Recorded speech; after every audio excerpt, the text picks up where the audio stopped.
Greetings to a very relevant topic today, financial fraud and access control. So to give light to this topic, we have Jeffrey Tilton from New York, a certified fraud examiner. Hi, Jeffrey.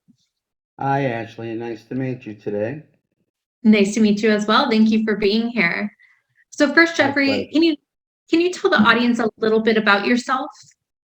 Well, I started my career out in healthcare as an auditor, controller, and I was the director of financial reporting for a New York City hospital. And I was looking for something different to do, and based on my skill sets, I segued and became a certified fraud examiner. Because, fraud in big companies is all around internal controls. And at that point, I started doing Sarbanes-Oxley implementations. It's very interesting because everybody thinks public companies have every T crossed and every I dotted, and you find out a lot more when you get in there. And I did that. I did at least 14 initial installs and managed them, and probably have done like 60 or 70 quarters of testing and attestation on SOX, plus SOC, plus ISO. Perfect. So let's get right into it. So what's your take on identity access control and financial fraud? It's extremely important. Like I said, when I first started out as an auditor, the first thing the partner I worked for said to me, Jeff, there's not going to be any internal controls at this client, so just put a note to the files, and we'll work around it. And then then internal controls started to grow and grow, and when regulatory compliance became the flavor of the day, every regulator out there wants you to have access controls and internal controls. So whether a lot of them like it or not, they have to do it. But the fact of the matter is, it's really excellent, good practice. If you're running a business of 1,000 people or even 100 people, you want to know where they're at, what they're doing, and what they're allowed to do. Because if you don't know what they're doing in your system, you're going to be potential fraud, whether it's on purpose, not on purpose. You could have mischievous work done. You could have it done because somebody wants to raise the revenue because they're looking to get a bigger bonus, or somebody wants the financial performance of the company to look a little better, or somebody's looking to embezzle from the company, and a great way to cover it up is to have access and use journal entries or other methodologies to hide it. So as a certified fraud examiner, is it your belief that poorly executed access controls to financial resources can lead to fraud? 100%. As I just said, 100%.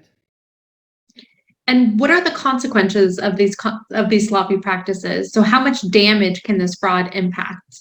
Well, it's horrible. It could look very bad on your company. People might not want to deal with you.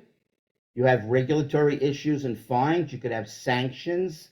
You could turn around one day and find out that there's nothing left in your company, like an Enron. And are there best practices that enterprises can practice to tighten up their access control? Well, there's software out there that they can use that will really help them. And I've gone through it and think it's a phenomenal tool. And I think no matter how, you don't have to be big to be using it. It's I've worked with many companies where nobody knows who's doing what, and you look and the software's there or it's built in, and nobody's bothering to use it until one day something disappears, and all of a sudden again it's the flavor of the day. It's like your home. You put an alarm on your house. You want to know who's getting into your house. Then you don't really have to know what they're doing. You're keeping them out. But once you let people in, you have to have bells and whistles that tell you where they are, what they're doing, and when they did it. So it sounds like what enterprises need to do is what you attest as. So what are your thoughts, Garrett? I couldn't have said it better, of course. That's why friend Jeffrey is the certified fraud examiner. UAttest is the tool that plugs into the resources in the enterprise and allows full access reviews of the identities and, more important, the entitlements wrapped around those identities. We go deep. We go deep now into products like Salesforce that pulls out all the roles, profiles, and permission sets so people can look, so the auditor can look what permissions are actually granted. So the answer is yes, UAttest is the solution to review the access and the access rights for the controls to secure against financial fraud. If I may add to that, because if you don't have that and you don't do that, you don't have a concept of your segregation of duties and whether they're working. And from there, you can segue into doing proper internal controls. If you don't know who's doing what, where, you know, in a big organization of 10,000 people, somebody in Minneapolis could be hitting one switch and you don't know what it's doing to somebody in New York. And without a system like UAttest, you will never know. Fantastic. Well said.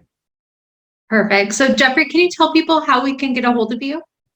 My email address is jtilton@uattest-fraud.